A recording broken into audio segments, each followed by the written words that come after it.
So when I got the news of President Buhari's death, the first thing that came to my mind is the fact that, you know, the mere fact that the former president died in a private clinic in London tells you everything you need to know about the class and kind of leaders we have.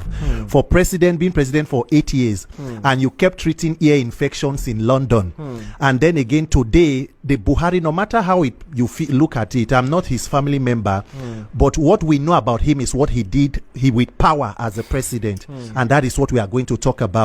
Buhari as a person or as a leader was the greatest calamity that befell Nigeria since maybe modern history. He was the mistake that should not have been made. And what we are suffering in Nigeria is the ghost of the Buhari administration. A leader who ruled without empathy for the living and did never honor the life of the dead. Death is not a canonization of evil men to becoming saints, or it's not a baptism that washes away original sin. Everything we spend our time doing as we live is what will be discussed, and the legacy.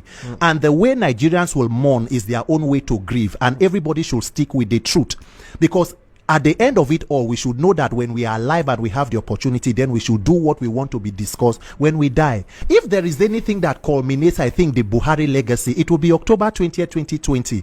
Imagine if his only son, Yusuf, was amongst the innocent Nigerians who were seated at the toll gate, waving their country's flag and singing the national anthem, protesting police brutality. What was his response? Unleashing firearms at peaceful protesters, amongst many others. His own chief of army staff died in a plane crash in the line of duty. President Buhari did not leave the villa to go and pay his last respect at the military cemetery. The former president, who he toppled his government, Shagari, died in December of 2018, 28th of December. He was buried on the 29th. Buhari never went there. So there was this disdain and the ruling or leading of Nigeria like a monarch. 78 persons were buried in a mass burial in Benue State, killed within security under Buhari's administration. He did not raise a finger. So look, no matter how much you want to whitewash anything, it is important that people stick to the truth. And our current leaders should know that power is transient, and even the worst of tyrants still have an end. So we must do with power what it is needed for the good of people. So you're saying that Nigerians should not forget why people mourn, because again, you know, the federal government has come out to say tomorrow is a public holiday, Tuesday, public holiday.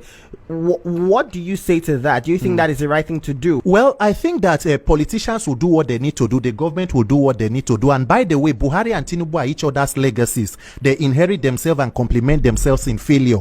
So whatever it is that they do, one of the greatest mischief of the Buhari presidency was the fact that a man who was the beneficiary of a seemingly free and fair election that was conducted by the former President Jonathan could not at least bequeath the legacy of free and fair elections to Nigeria. And that is why we are where we are today. So whatever the political class are doing, it is up to them. Let every Nigerian mourn the same way that they want. I mean, a lot of lives were lost under the Buhari presidency. So we have thoughts and prayers that are shared across Plateau, Benue, and every other state. So Buhari is just one person too that has died like every other person. So every other one who is in power now should also learn the lesson, including myself who is speaking, because we will all leave at some point.